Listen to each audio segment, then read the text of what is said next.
morning, Dalia. Very happy to have you. Can you briefly introduce yourself? Yes, I'm Dalia Kader. I'm the Chief Sustainability Officer of Commercial International Bank. I'm also Chair of the Sustainable Finance Committee at the Federation of Egyptian Banks. Well, during the first day, the finance day, you launched what is called the Brain Trust. What is it exactly? Well, COP27 is very much about Africa and adaptation. Brain Trust is a new framework introduced by a commercial bank to prove the business case of adaptation finance with a specific focus on food systems in Africa. Africa right now is facing the perils of climate change, experiencing floods and droughts, which gets around 250 million inhabitants on the brink of starvation and drought.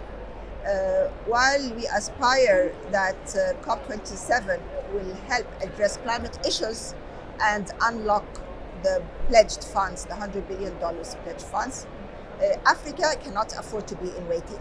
So Brain Trust is an African solution enacted by commercial banks in Africa in cooperation with MDBs to address the business case of adaptation, to prove that we can step in and fill a missing role of packaging investable projects in food and water that would appeal firsthand to global investors. You know how to do it actually.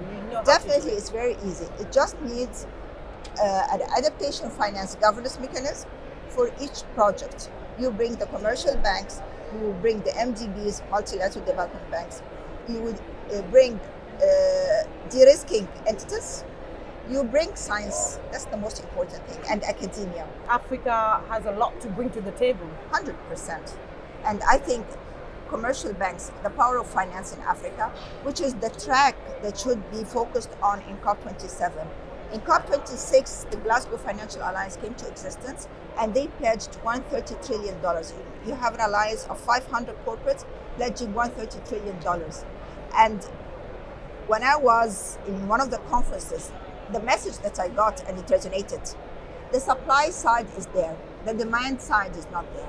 So it's upon us as Africans or African commercial banks to start working on packaging investable projects and creating the Brain Trust brand for sustainable investments that would be like the couture of investments, that would appeal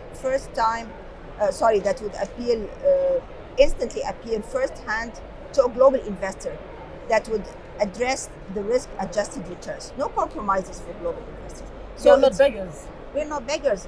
We have the resources, just designing so Brain Trust is about a governance mechanism, and it's about a process of do's that should be addressed to come up with a very attractive, very compelling, very much rewarding projects. If we do not do this, we will be there when it's too late.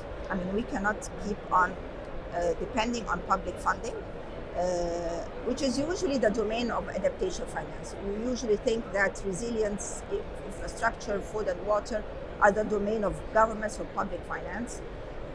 The fact remains that public funding is not flowing, and we have been into this for the last couple of years.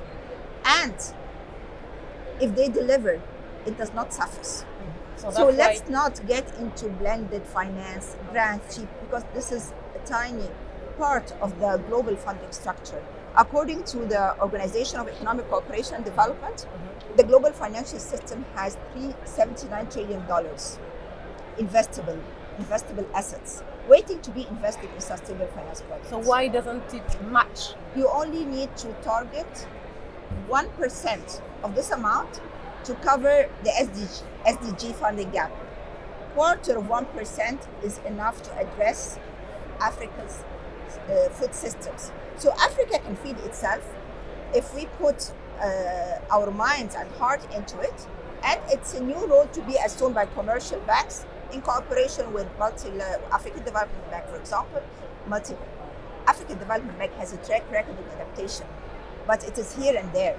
We need to get together and make it a point that Africa is there it's competent, it's potent to feed itself. Thank you so much for Thank your you. insights. Thank you so much.